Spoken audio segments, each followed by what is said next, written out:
National Safety Standards for Invasive Procedures, NatSSIPs, both inside and outside of theatres. Patient safety lies at the very heart of what we do. NatSSIPs are the National Safety Standards for Invasive Procedures. These are the steps that allow a standardised approach to the process of patients undergoing an invasive procedure both inside and outside of theatres to reduce unnecessary variation in care, improving safety. Procedures include surgery in theatres, such as a hip replacement and emergency surgery, to procedures outside of theatres, like chest drains or central lines in an emergency department or the intensive care unit. The standardised approach is via the use of a safety checklist to ensure a procedure is performed safely. This is a team event, and every team member should play a part, have a role, and be able to speak up. It's about getting it right, first time, for all patients. By the end of this animation, you should have a broad understanding of Number 1. The importance of checklist use when carrying out an invasive procedure. Number 2. What NatSSIPs are. Number 3. Never events and human factors. Number 4. Education and training in human factors and checklists. Number 5. How to gain access to our checklists used at Medway NHS Foundation Trust. Number 6. Understanding the steps to using a checklist. Number 1. The importance of checklist use when carrying out an invasive procedure. Patient safety lies at the very heart of what we do. The introduction of the World Health Organization Safer Surgery Checklist in 2009 was a jump forward in the delivery of safer care for patients undergoing operations.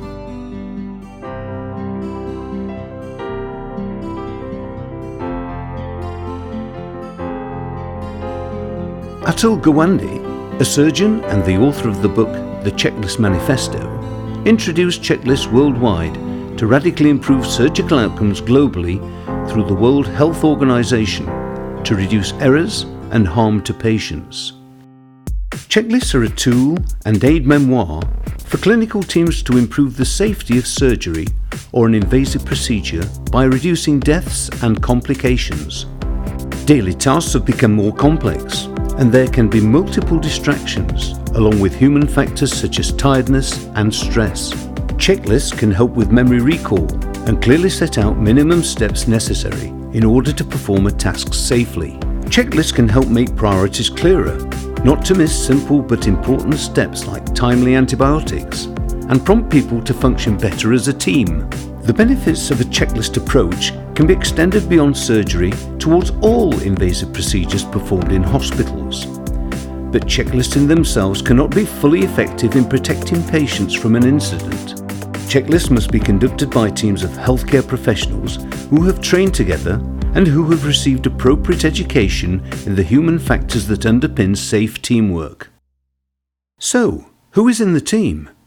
The team may be large, like in theatre for surgical procedures, and include an anaesthetist, surgeon, scrub nurse, circulating nurse, operating department practitioner, support worker, and more.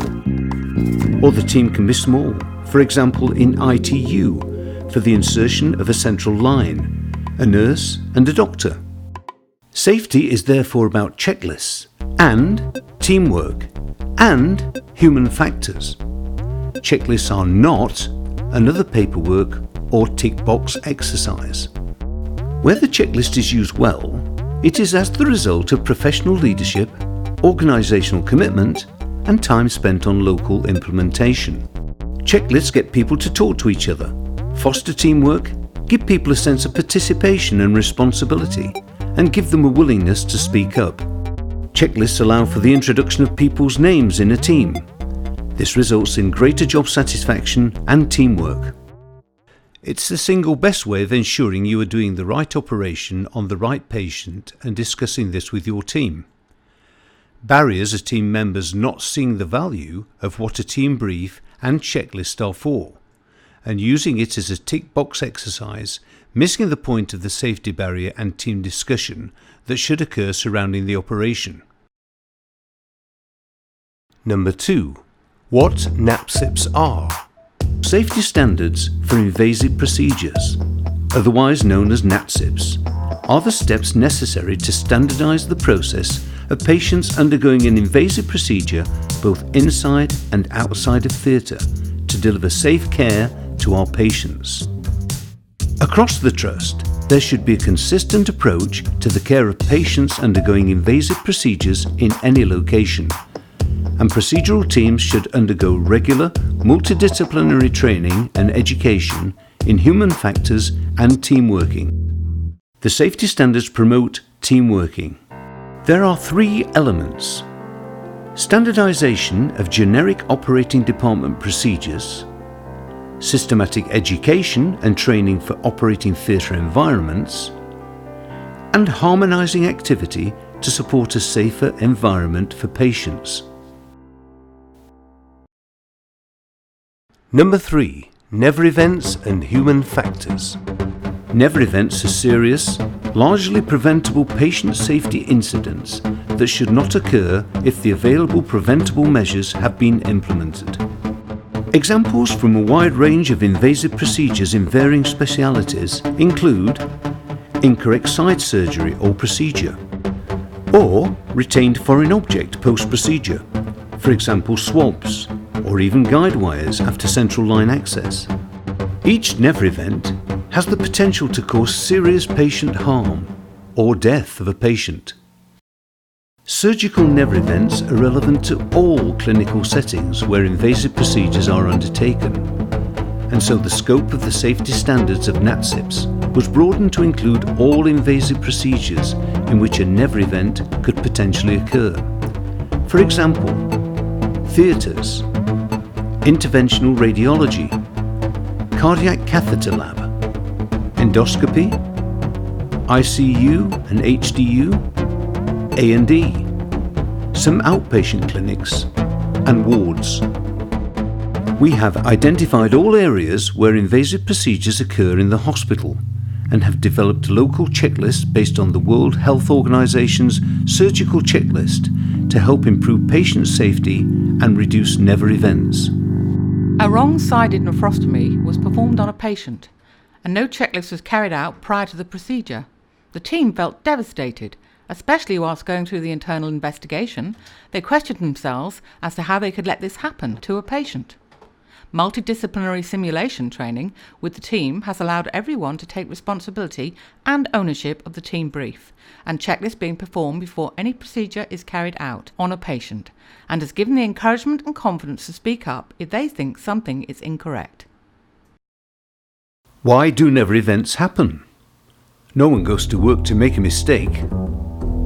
We need to have a better understanding of the effects of human factors on clinical performance, like carrying out an invasive procedure. Equipment, workspace, culture of the organisation also play a part. Failures in human factors, non-technical skills often contribute to never events.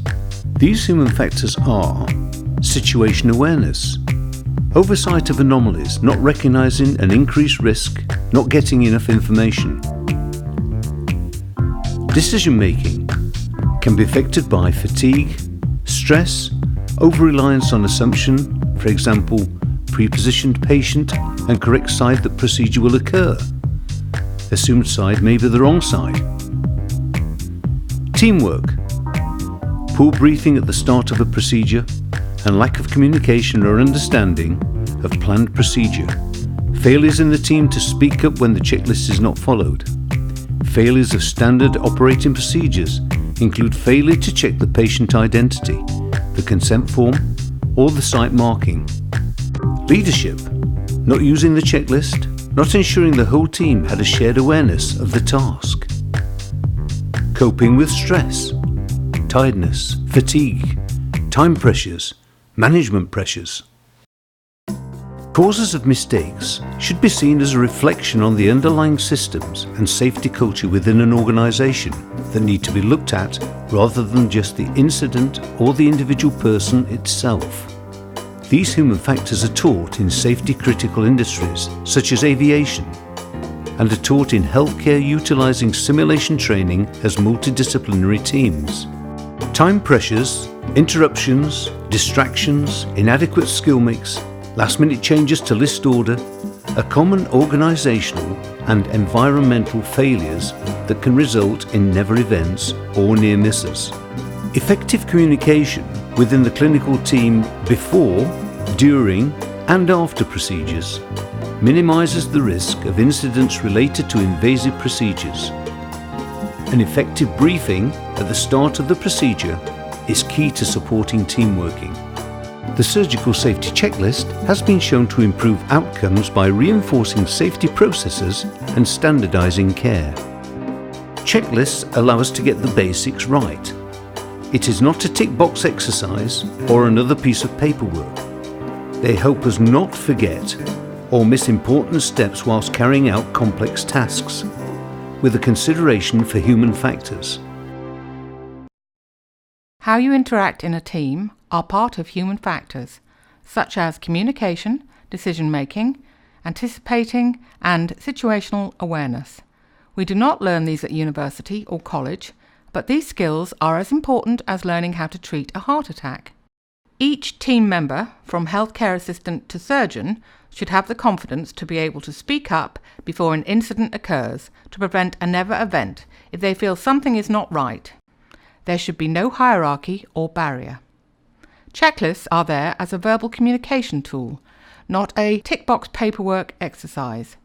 For example, a question like blood loss greater than 500 mils, yes or no, should spark a discussion as to whether extra help is needed. Cross-matched blood already in the theatre, cells saver up, rapid blood infuser, etc. It's a verbal communication patient safety tool, so everyone in the room knows what is being done. Number 4. Education and training in human factors and checklists. Multidisciplinary teams that work together should train together and receive regular training in human factors and non-technical skills. Training together builds strong and safe teams. New members of staff should receive training. Audit meetings, governance meetings should not occur in silos. We should train together across specialities and professions. We want to become an organisation and teams with a memory and learn from our serious incidents and never events to promote patient safety and start getting it right first time, all the time, for every patient. Please contact the Simulation Centre for more information on training available.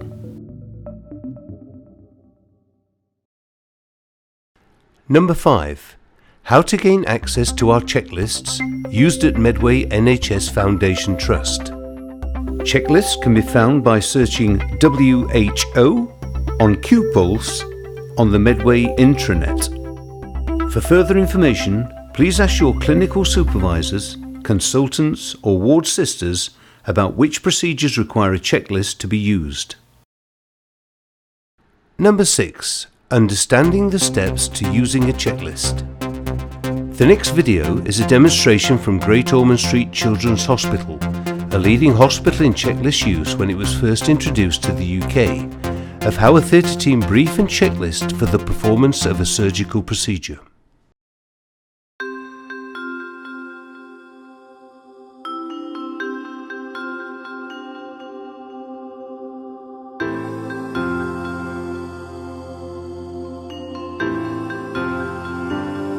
The WHO, the World Health Organization, have realised that surgery is quite a risky business.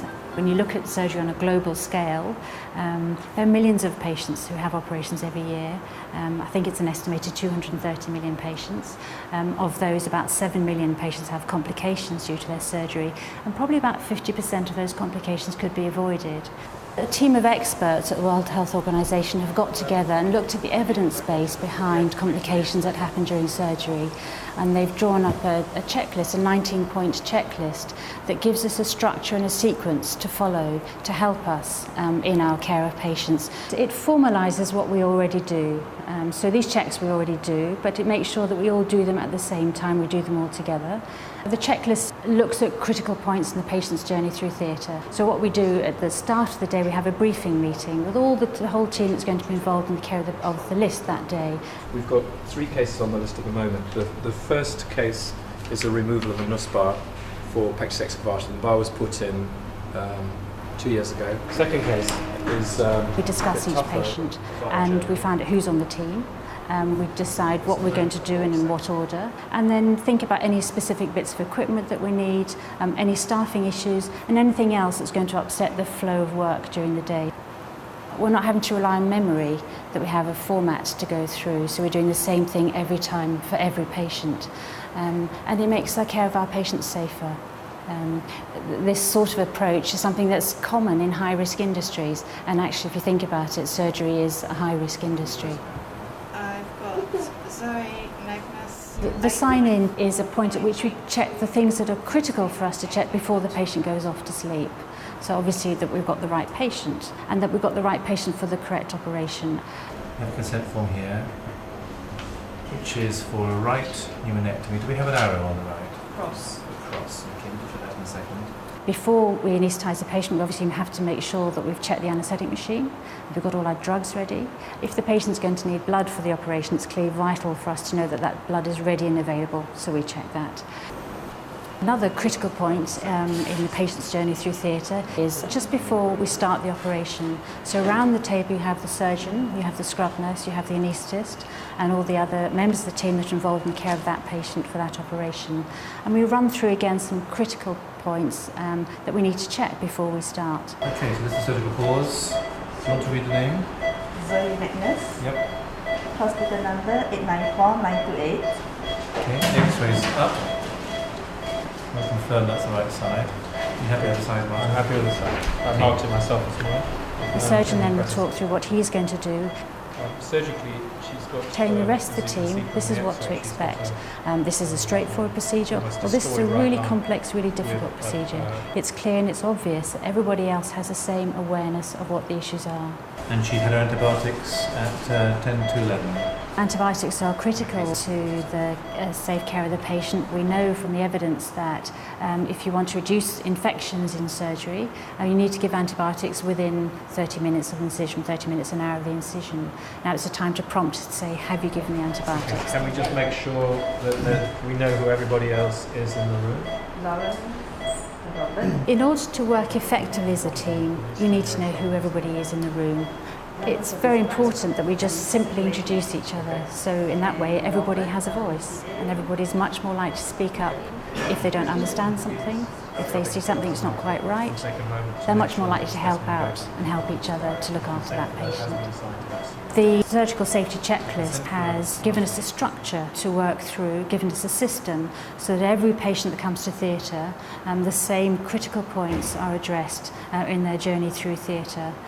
At the end of the operation, again, another critical point, it's a time for the sign-out. It's a time for the team to just confirm that they've done the procedure that they had intended, that they haven't changed the plan for some reason, that the specimens, if they've been taken, they've been labelled correctly. This is clearly vital to the patient. If there's a biopsy taken, for instance, it's vital that it's labelled correctly with the patient's name, that the nurse at that time also confirms that the swabs, needles and instruments are correct, and then to think about any equipment issues that need to be addressed.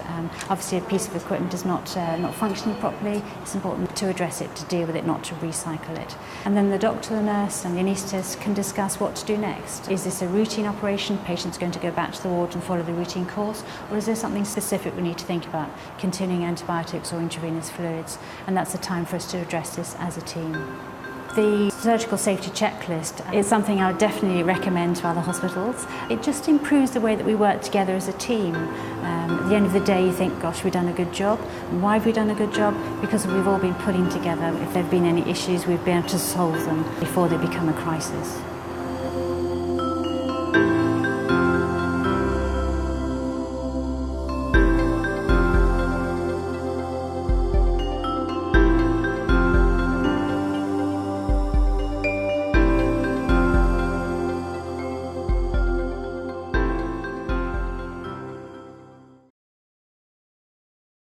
This has been updated at Medway to the NatSSIPs 8. Step 1.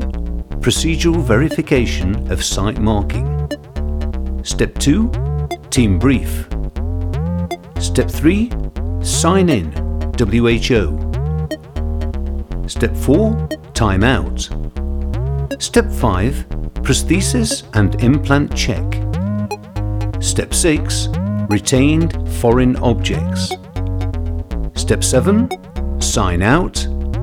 Step 8. Debrief. And finally, what we want to achieve at Medway NHS Foundation Trust is getting it right first time for all patients, no matter what invasive procedure they are having, from a hip replacement in theatre to a chest drain in the emergency department. Making checklist use an always event and reducing patient safety never events. Enhancing multidisciplinary team working and raising awareness of human factors.